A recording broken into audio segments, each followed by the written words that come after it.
আজকের গল্প পিতা স্বর্গ। লিখেছেন লেখক সরজিৎ ঘোষ।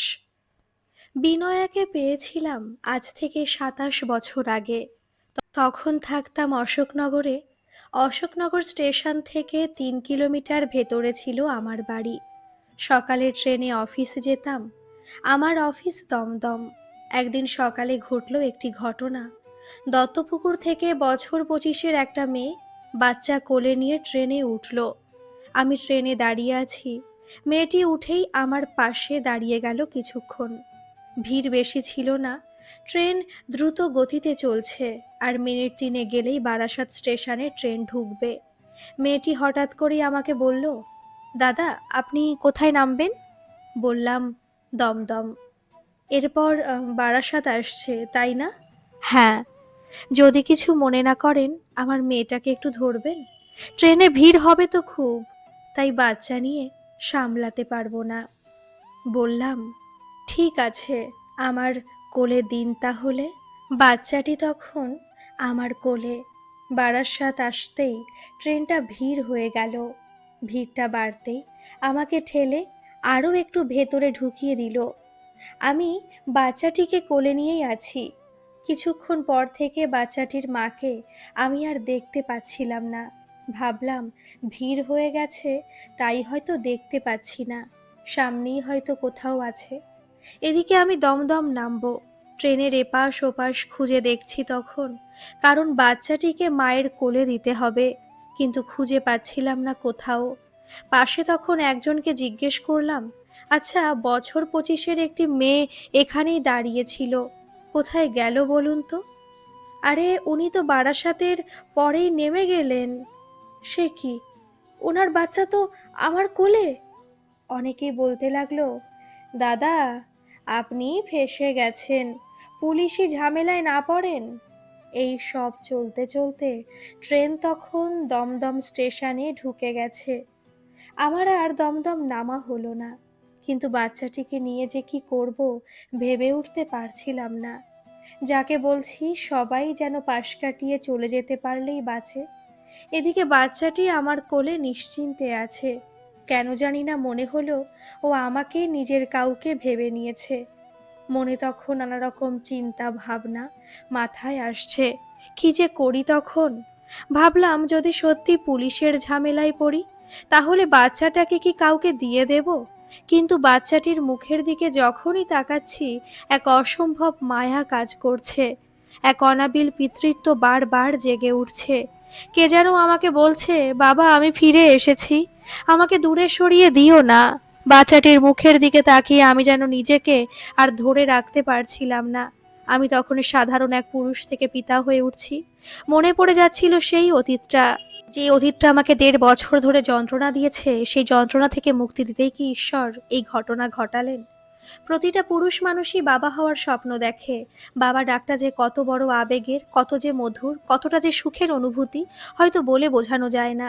কিন্তু আমারও একটা স্বপ্ন ছিল, সে স্বপ্নটা ভেঙে টুকরো টুকরো করে দিয়েছিল নীলা। নীলা আমার প্রেমিকা। আমিও চেয়েছিলাম একটা বায়োলজিক্যাল পিতৃত্বের অনুভূতি, কিন্তু তা হয়নি। যা সহজে হতে পারত তারও কঠিন করে তুলেছিল নীলা। নীলা তার গর্ভের সন্তানকে দেয়নি আমার পিতৃত্বের অধিকার। আমি নীলাকে ভীষণ ভালোবাসতাম। আমাদের ৩ বছরের প্রেম ছিল। প্রেমটা আমাদের ছোট বয়সের নয়, পরিণত বয়সের। আমি তখন সবে চাকরি পেয়েছি। নীলার সাথে পরিচয় হলো একটা বিয়ের অনুষ্ঠানে গিয়ে। ওখানে ওকে দেখেই ভালো লেগে যায়। তারপর আস্তে আস্তে প্রেম গড়ে ওঠে। আমি ভাবতাম, প্রেম করছি মানে বিয়ে পর্যন্ত এগিয়ে নিয়ে যেতে হবে, তারপর সারা জীবন একসঙ্গে থাকার ছাড়পত্র।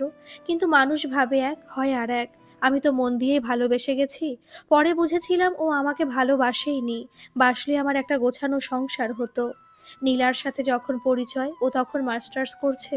তখন মোবাইল ফোন ছিল না। ওর যেহেতু কলকাতাতেই বাড়ি, আমি অফিস ছুটির পর প্রায় দিনই দেখা করতাম। ছুটির দিনে ভিক্টোরিয়া ঘোরা, ভালো সিনেমা দেখা, রেস্টুরেন্টে খাওয়া দাওয়া।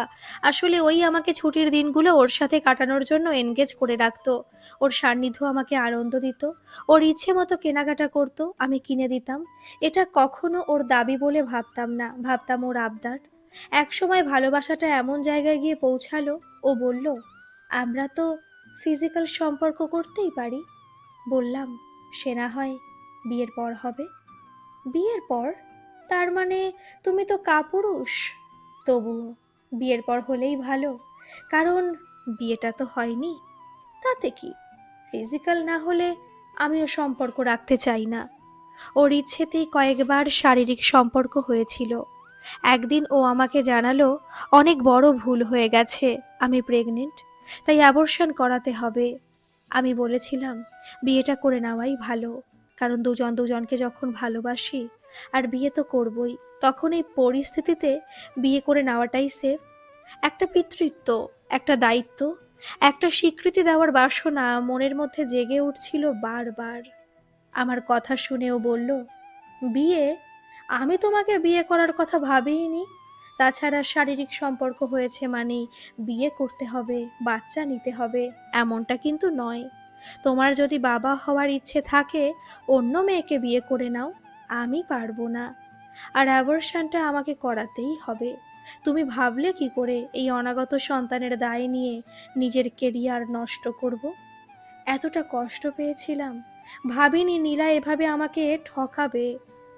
অ্যাবর্শন করানোর পর ও আমাকে ছেড়ে চলে গেল। নিজেকে ভীষণ অপরাধী মনে হয়েছিল সেদিন। মনের দিক থেকে ভীষণ ভেঙে পড়েছিলাম। আমি নীলাকে স্বীকৃতি দিতে চেয়েছিলাম, নীলার গর্ভের সন্তানের বাবা হতে চেয়েছিলাম, কিন্তু নীলা চায়নি। 1.5 বছরে আমি ভীষণভাবে ভেঙে গিয়েছিলাম। অফিস থেকে বাড়ি আর বাড়ি থেকে অফিস, এই ছিল আমার জীবন। সাজানো জীবনটা বড় বেসুরো হয়ে উঠেছিল তখন।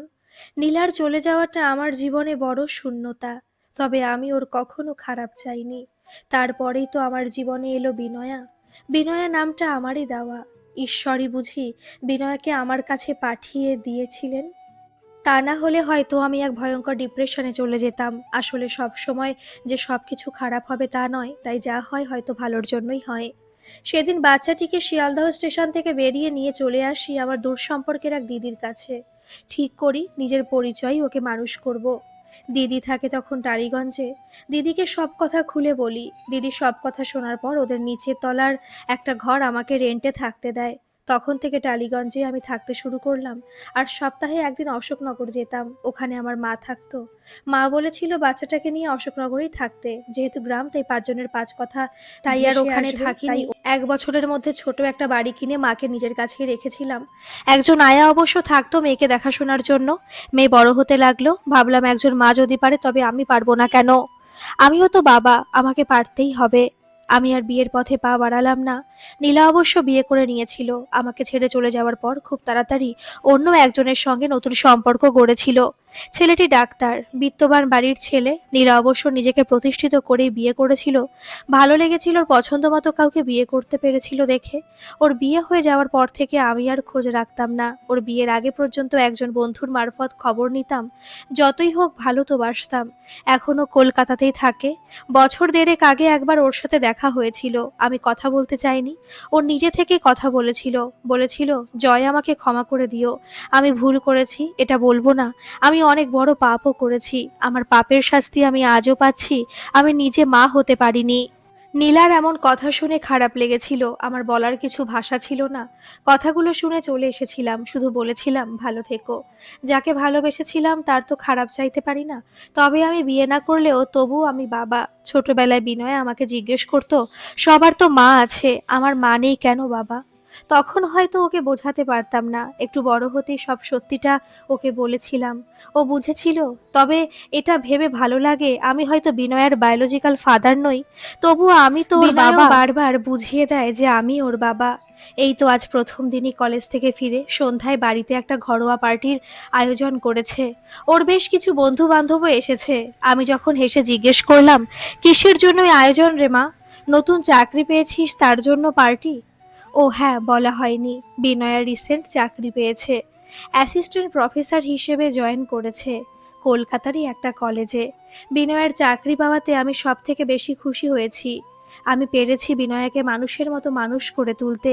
সে যাই হোক, বাড়িতে পার্টি অ্যারেঞ্জের কারণ জিজ্ঞেস করতে বিনয়া হেসে বলল, তুমি কি আজকাল কিছুই খবর রাখো না বাবা? আজকের দিনটা যে তোমার জন্য। আমার জন্য মানে?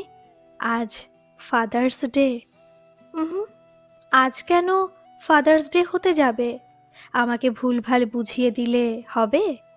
বিনয়া হাসতে হাসতে জড়িয়ে ধরে বলল, বাবা, তুমি কেন বোঝো না, আমার কাছে ফাদার্স ডে বলে আলাদা কিছু নেই। বছরের সব দিনগুলোই আমার কাছে ফাদার্স ডে।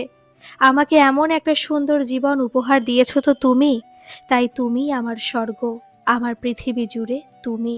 আমার জীবনের সব থেকে খুশির দিনটা না হয় তোমার জন্য, তোমার দিন হিসেবেই থাকুক। মনে মনে বললাম, হ্যাঁ রে মা, তুই আমার নয়ন মণি, আমার পৃথিবী। তোর পৃথিবীতেই আমি বেঁচে আছি। বাড়িতে আজ খুশির বন্যা, কত আনন্দ, কত খুশি আমি। নীল রঙের ব্লেজার আমার খুব প্রিয়। আমার জন্য বিনয়া কিনে এনেছে একটা নীল রঙের ব্লেজার, পরিয়ে দিয়ে আমায় বলল, আজ আমার যত সাফল্য সব তোমার জন্যই। তুমি আমার কাছে পূর্ণতা। বাবা, তুমি ভালো থেকো সব সময়। গল্পটি কেমন লাগলো বন্ধুরা কমেন্টে জানাবেন, আর নতুন হলে একটা সাবস্ক্রাইব করে দেবেন। ধন্যবাদ।